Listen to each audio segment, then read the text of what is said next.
Okay, flea market haul from Sunday, October 13th, 2024. I actually did two flea markets this weekend on different days. First one was a flea market I've done a lot of over the years. 45 years I've been going in there at least.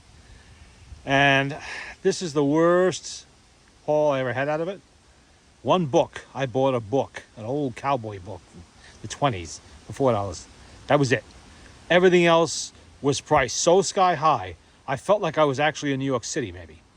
Yeah, that's the kind of atmosphere it was there. Nobody wanted to play Let's Make a Deal.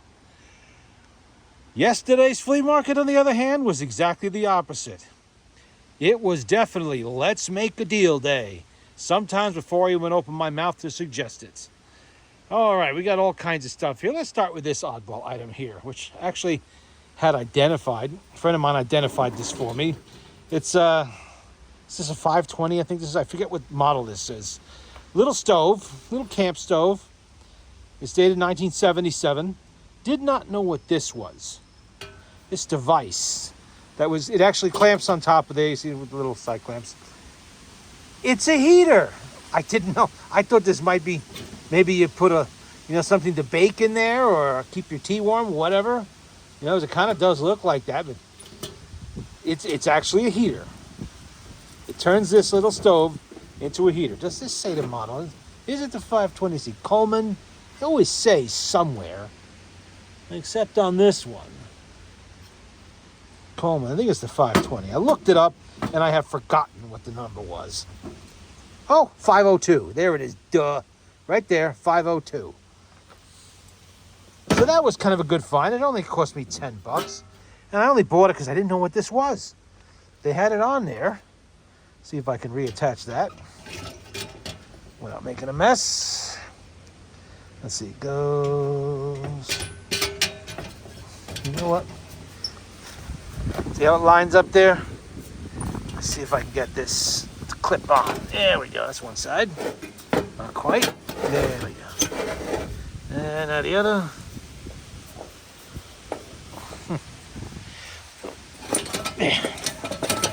There we go. And there's your heater. Coleman lantern. It is dated August of 1966. Intact. A little dusty, but otherwise in good shape. $5. Unbelievable. These things are over $100 new, I think. And they work forever. They're very easy to fix should they ever break down. That's usually a result of dirt clogging up, the little governor regulator tube, whatever they call it, generator tube in there they call it, and doesn't take much. This is a big lantern too. I have a number of these already, but $5. It's even got the Coleman glasses still on it. $5. I'm not leaving this. That's just too nice to leave. All right, there's a guy there selling boxes and boxes of tools. Just you take the box, whatever's in it. This one kind of caught my eye. One, it's a nice, this is Union, isn't it? It is a Union utility chest. Pretty good shape. In a color I think it's like a pink color. I've never seen that before. Maybe it was intended for a sewing box, but what it's being used for drafting tools. Look at this. Really nice German set of gizmos and little, whatchamacallits. All look brand new. Really nice, clean set. Little warranty card still with it. And we got rulers, and we got whatever the heck that is. Erasers. We have a mechanical pencil with leads. We have actually 2 or 3 rulers. And what's under? Oh, there's more stuff hidden under there. I didn't even see that before. What's this? Compass. Little rusty at the bottom. Made in Taiwan. There you go. There's a much nicer one in there. What else? Pieces of tin. All of this is really not something I would use, but it is a nice box. Here's another one. You never know when you might have to draw a perfect circle, I guess. Oh, this is the, what is that? Another ruler. And we got, come on out of there.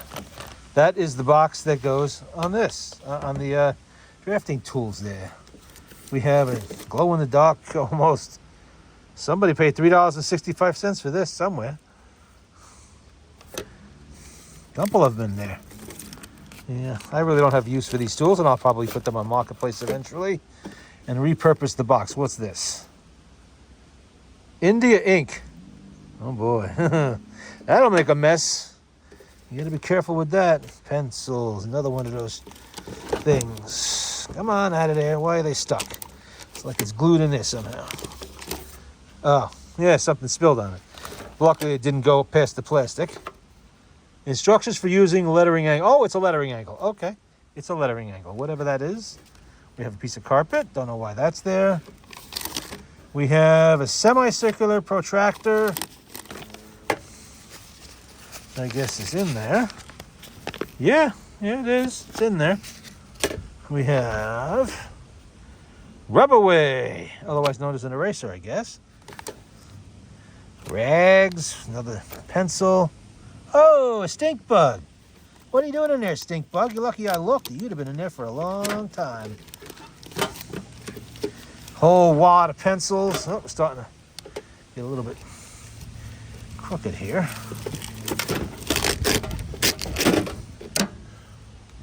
Stink bug. Bye, stink bug. Okay. Prop that up. Got more of those. What's this? 1989. 3/11 of 1989. They bought something for $17.79. Don't know what, but they did. It's like a little bag of, what is that, sand? No, it's like an ace bandage or a little pillow. A little sand-filled pillow. I don't know what that's used for, but it's okay. It can stay. Let's put all that stuff back in there before the wind, and it is a windy day, in case you hadn't noticed. The wind is going to take it all away. Ugh, whatever that gluey crap is a little bit sticky. I don't want it to make too big of a mess. So all of this, I think this and the toolbox I'm going to show you in a minute, it was $30, which I grabbed because there was something in the other toolbox that I actually wanted that I'm already using, or will be shortly. Well, that's a nice color, isn't it? You can't miss that in the dark. Okay, we'll get to that later. All right, this was the other box that came with that deal. And we got all kinds of things in here. We have, what do we got here? This is medium, oh, it's an oil stone. There you go, it's an oil stone there for sharpening things. We have, what are these, woodworkers tools? Yeah, nice ones though. Look at that. Nice wooden handle. You know I like wooden handles. What's this? Out. Come on. Woodcraft supply. Oh. That's for your angles. Look at that. Real nice one too. All nice and clean.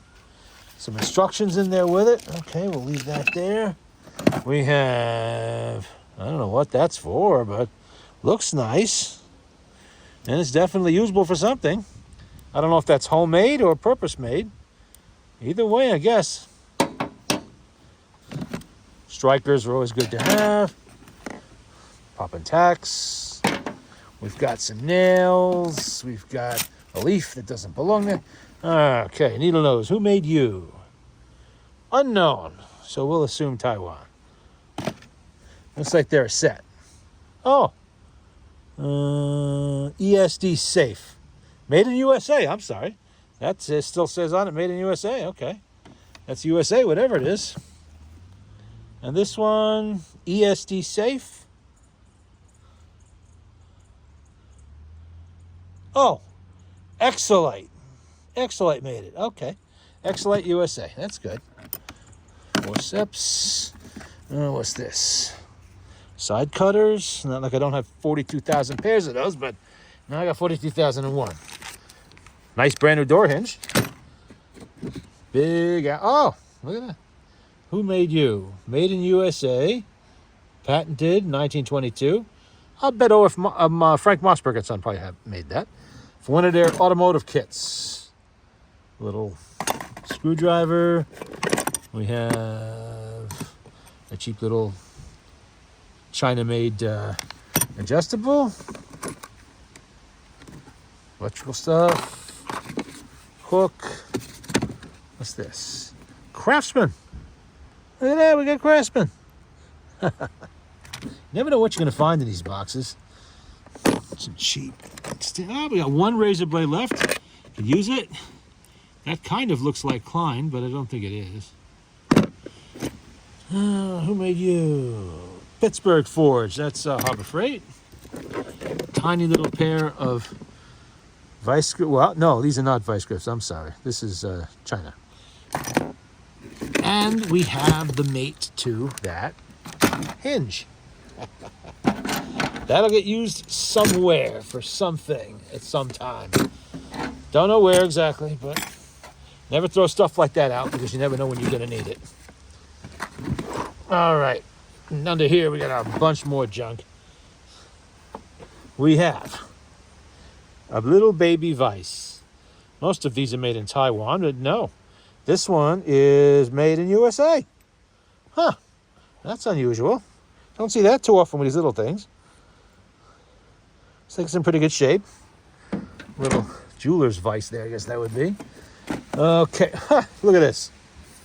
A 32 gigabyte SanDisk flash drive. That's probably worth at least $10 or $11, I would think. Flush and fill kit. Yeah, that's old school stuff. That's for flushing out your radiator. What is this? Smith's honing. Oh, sharpening. We're sharpening something. I'll figure it out later. In case anybody needs to eat while they're working, we got a knife and a fork. More drafting stuff. Oh, look at that. Put sander on there. This guy was obviously an engineer or drafter of some kind. We got a nice rubber mallet. Somebody paid $1.99 for it. We got in here. We got a wooden mallet. Looks like it's got some age on it. Or is that rawhide? Let me see. Nope, it's wood. Nicely made, though. Might even be homemade. We've got some hardware. We have a screwdriver, always useful. Ah, I see a knife. What kind of knife do we have? Imperial. That's an Imperial knife. Imperial Ireland. Right on it. That's not bad at all. Blade's in good shape. Tip's not broke off it. That's nice. We'll keep that aside. Another screwdriver. More rulers. More screwdrivers. What's this? Wood handle screwdriver, but it's sadly needing work. Oh, wow. Look at that. Brand new hammer. A little baby carpenter's hammer. Also for $1.99. From Ocean State Job Lot. That kind of figures. They get a lot of stuff like this. All right, what's this? That looks like a magnetic. What the hell? Look at that. It's like it's melted together. Yeah, there's obviously bits in there. That could be broken apart and fixed, I guess. We'll worry about that another day. Ah, baby grease gun. Look at that. It's like a little toy. Baby grease gun. China, of course. No, this one's made in Japan. All right, what's in this? Oh, grommets. Yeah, for fixing tiny tarps, I guess.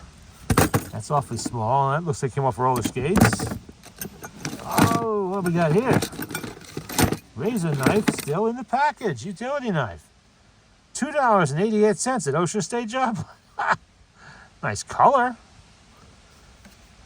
Okay, well, that'll find a use somewhere. More nails and hardware. We have a ball of string. The cat's going to like that. Oh, wow. All kinds of razor blades down there. Okay, we're not going to stick our hands down there for a bit. Looks like we got a pry bar. That's a pry bar. Some keys. More rulers. And also, we have a nice Black & Decker box. That's in pretty good shape. Let's put all this stuff back in here so I don't knock it all over. That vise is pretty nice. And this. That's going in my other toolkit. Don't really need that. And that. Probably not either. And I don't think anybody uses these anymore. Okay, that's it for that. Now let's go to the bag. Oh, that's right. There was one more thing that was in that Black & Decker box. There was a little Craftsman hammer in there. This is USA Craftsman. Yes, it is Craftsman. Craftsman USA. You don't see these anymore. Looks brand new. It was in there. It's the size I use. So that attracted my attention to this box. That and a few other little things that were in there. Now here, just miscellaneous tools. I think I paid $5 for all of this, including the bag. There's 3 or 4 of these Palmera Spain wrenches. At first I thought, when I saw them, that they were SK. They kind of look like SK, but they're not. They're alloy steel, Palmera. I have no experience with tools made in Spain. It's only the second time I've even come across wrenches that were made in Spain, so I don't know the quality. I have no idea. These look real nice. They're very well finished. You know, very nice looking tools. Not cheap crap as I'm used to from some other countries that make tools. That looks pretty good. And there was a bunch of them. Where are the other ones? Yeah, see? 13/16. Real nice looking. We got some screwdrivers in there, a couple brushes. Oh, I got it down to $1 on this one. It says 2, but I got down $1. This is actually Isco. I like it. Brand new, too. This is Isco tools. My first purchased by me brand new tools were Isco. So I have a soft spot for them. That's it, other than a few little sockets here and there. Some SK sockets, a nut driver. Nothing of any great importance there, but I thought it was worth it just for the bag. You know, nice big tool bag with the strap still on it and everything. And look what they had been asking. I sold it to me for a few dollars. But, well, you know, this was the flea market where people were willing to make a deal. I didn't have to fight them. You know, I didn't have to walk out of there empty-handed. Because, frankly, you don't want to make a deal, don't go to the flea market. Don't sell at a flea market. That's not what flea markets are about. It's not. You're not in an antique store, you know, or something like that. You're in a flea market. You're supposed to haggle, at least a little bit. Now, last week was a good week for lanterns. This week was better. And I'm not talking about the Coleman. The Coleman's nice enough. Let me put these up here so you can see them. And 1, 2,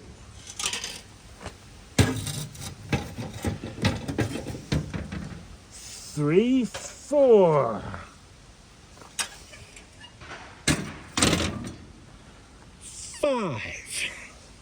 5 railroad lanterns. And you've heard me say it before, when a lantern has a red shade, that does not necessarily mean that it is a railroad lantern. It's only a railroad lantern if it says it's a railroad lantern, because the railroad companies had their initials stamped somewhere on the metal. And I'll show you that in a minute here. This Ad Lake, for instance, you see, New York Central. Here's a Dietz, also New York. And this one is a B&O Railroad. This is, who made this one? This is another Ad Lake? Oh, it says right on top. This is a Handlin. Okay, it's a Handlin right there. This one, it's a little bit rough, but I only paid a little bit for it. It says, I have to look this up. It's Rayo. All I can make out is WB. That's got to be clean. That's got to have a good soak in evapor rust for I'm going to be able to read whatever's written on it. But it is railroad. And, of course, we have this one, which is New York, North Haven, and Hudson, I think that is. I was told what this is. I even looked it up. Now I can't remember. It's another Dietz Vesta. And look at the condition of these. That's what got me. Railroad lanterns got used and banged around, and usually they're a little rough when you find them. Now, yeah, that one is because it's rusty, but it's not actually beat up.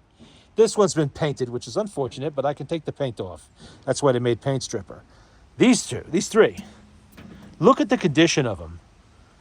They're like they were never used. Like someone walked into the supply room, took it off, brand new off the shelf, walked out with it, brought it home, and never used it. Probably exactly what happened. and they're in really nice shape. Railroad lanterns are highly collectible. The average eBay price, depending on what railroad, can be anywhere from 50 to 150 or more, with average, I think, being like 65 to 75. And most of the time, that is the price I see these selling at, which is why I generally ignore most railroad lanterns. You know, I'm going to walk right by. I'm not paying that kind of money for just because it's a railroad lantern. I have one. That's enough. I took these ones because not a single one of these cost me more than $30. Not a single one. And most of them were under that. Considerably under that. Amazing. I was astounded because at Saturday's flea market, I was seeing these things selling. There was one all busted up, worse than that one in the back there. $75. That guy wouldn't budge. I thought maybe I could salvage a burner out of it or something like that. Nuh-uh. Oh, no. That's the price, and that's staying at that price. That's a railroad lantern, don't you know? Yeah, I kind of figured that out. But $75 for a busted up piece of crap? Good luck with that. And he was not the only one doing it. I saw 3 or 4 railroad lanterns, and they wanted big money for all of them. I saw a lot of Dietz lanterns like that one, and they wanted an unbelievable. Usually, a lantern like this is anywhere from 10 to 25 bucks. If it's reasonably intact and not totally destroyed. 10 to 25 bucks is average. They had people in there asking $95 for these things. Are you crazy? It's the most common lantern there is. Yeah, okay. Some of them are pretty old, but there's millions of them. They're not worth that kind of money. It's one of the only affordable collections out there now. You know, is lanterns. You can still afford a lot of them. Now, this one was interesting to me. I've never seen this before. This lantern was made in, the date code is 1922. This looks like it was on a shelf in some abandoned general store, and it surface rusted. As you can see, it's not really, the bottom is nice. It's not that bad at all. It's a Monarch, but look what is inside. That is the original pamphlet that came with this lantern when it was brand new on the shelf in a general store in 1922 or thereabouts. Look at that. I have no plans to do anything to this lantern. It's going to stay this way, exactly as you see it, preserved that way. That is just something that belongs in a museum, to tell you the truth. Very special stuff.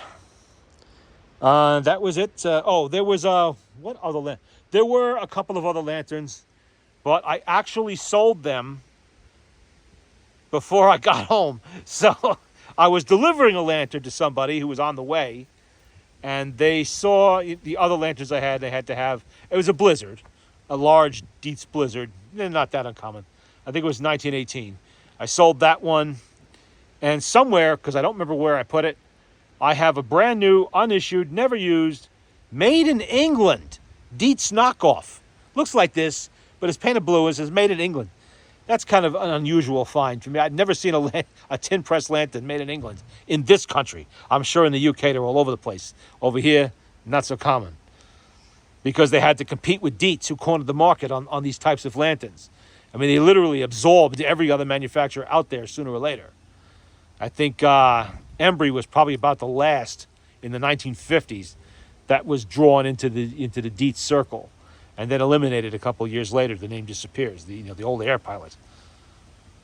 And that was it. It was a successful day. Finding things. This particular flea market is actually over in Connecticut. Never really disappoints me. Rarely is there a day I don't find something cool. But yesterday was kind of off the charts as far as railroad lanterns go. As far as lanterns go, Dietz is collectible, yes. But railroad lanterns like this are the most collectible. You'll find people with whole shelves full of these things. So to be able to get an instant collection for less than $100 is pretty much unheard of, in my experience. And I hope that trend continues. And if I see them selling at a reasonable price like this, I will buy them, even though really I'm not much of a collector. I know what they are. They're really cool. I like to play with them. I will get these things functioning. I'll clean up the burners. I will put new wicks in them. And then I'm going to have some little fun with them. That's all. And then probably sell them down the line somewhere. But there you go. That was the haul. Oh, no, it wasn't. No, it wasn't. There was more. We stopped on the way out at this little, actually went to get some food.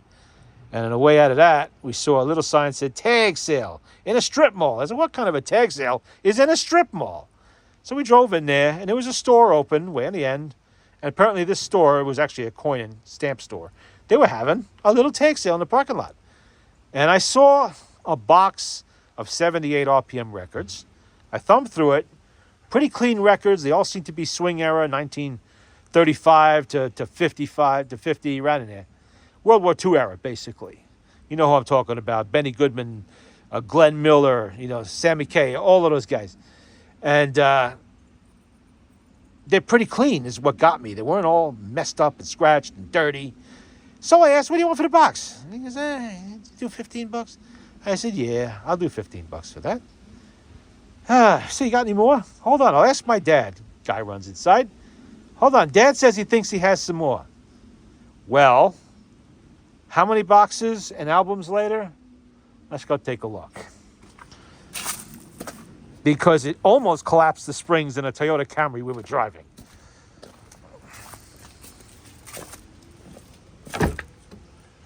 Okay. You see that whole stack right there? All of that is what he hauled out. All of it. There has to be 300 records there at least. All of that. Well, there's some dating as far back as the First World War, going all the way up to the mid-1950s. There's an entire album of the Ink Spots in there. And so you can say it was a successful record hunting day. Although I'm going to be forever sorting through all that crap. There's more over here. And there's going to be, I already know there's a couple of records I pulled out of it that are worth $40 or $50 easily. There's an original pressing of Glenn Miller's In the Mood. There's Begin the Begin. There's American Patrol. For those of you familiar with old tunes, old music, you'll know what those are. And no, I'm not going to play them on my well, I might play one or two of the more common ones on my Victrolas and my other phonographs. But these are made for electric machines with sapphire tip stylus, and that's what they're going to get played on. They're just too nice to screw up. Whoever had these records took care of them for many, many years. Well, that was the adventure. All kinds of goodies. So next time you're at your local flea market, keep your eyes open and try to find one where you got people willing to deal. I don't know why, but that first one, they just would not deal at all on anything. I'm in a book. She didn't even want to deal on that. She had $5 on it. All I could do to get, I offered $2. It's an old ratty kid's book on cowboys and Indians and all that stuff, which I find amusing. No, I can't do that. No. It's old. I know it's old. I'm old too. But, am I worth that much money? No. So neither is this. How much, and finally we settled on $4. I had to walk out of there with at least one thing. I didn't want to spend my day. My buddy was with me. He was trotting all over the place. He found 2 or 3 small items, mostly tool items, that he grabbed. Me, I don't get around so good no more, so I'm not really running everywhere and looking at everything. But I saw enough. I definitely saw enough. Went up and down a couple aisles, and they were just ridiculous. I didn't say anything. It's not my stuff. You want to charge the world for it? I'm not going to say anything. It's none of my business. But I'm thinking to myself, you got to be an idiot to come here, pay the fees you have to pay to get a spot to sell here, and not want to bargain, at least a little bit. And worse, you're asking more than eBay prices for shit. Why? Why bother to come here at all if you're going to do that? Imagine they had a very disappointing day. And that'll do it.